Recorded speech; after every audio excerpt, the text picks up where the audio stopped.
Welcome to the show. Got a great show today, a fun show. We are going to turn this into this.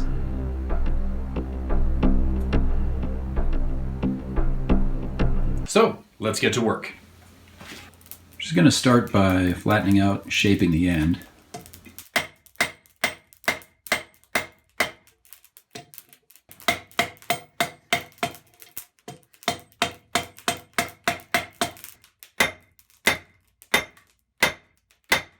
Beginning to shape what will be the spoon portion of the spork.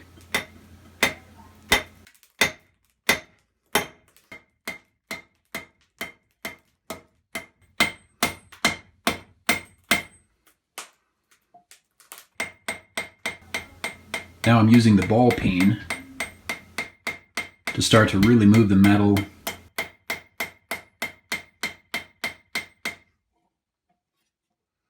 Getting the spoon cupped was a little bit more challenging than I thought it would be. Sort of trying a few different things that didn't work very well.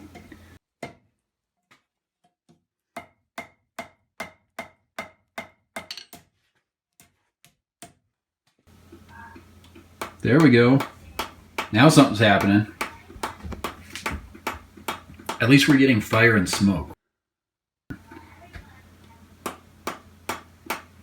And a little bit more fire and a little bit more smoke. I mean, who doesn't like fire and smoke? So we'll do a little bit more of that.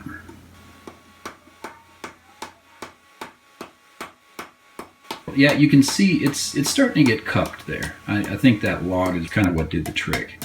Yeah, it's looking pretty good. Looks like we're about ready to take it to the grinder and finish it up.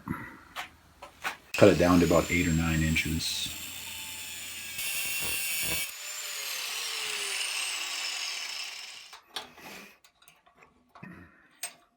It looks spoonish. It's not a great spoon, but it's not going to be a spoon. It's going to be survival spork.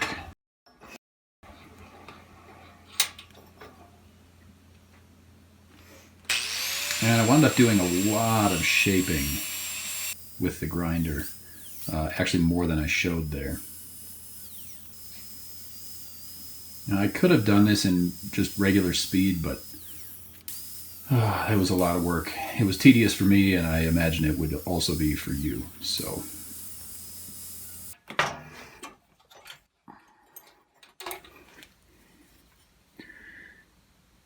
we're getting there. It's going to need a little bit more cleanup, but we're definitely getting there. And I think we got to put like a some type of a functional spike on this end, something you can bust your window with, because, you know, as soon as the apocalypse breaks out, you're gonna, like, I don't know, drive your car into a lake or something. You're gonna have to get out, so you gotta, like, have a way that you can just bust that window. So we're gonna put something there and then clean that up, and I think we'll call it good.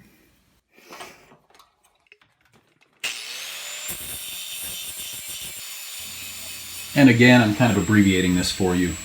I obviously spent a little bit more time grinding. You'll notice I'm using the cutting wheel, not using a grinding wheel. And grinding wheel would probably save a little time, but I happen to have the cutting wheel on there. So there we are, the finished survival spork. Obviously there's a couple other things I can do to this. I'm going to clean it up a little bit.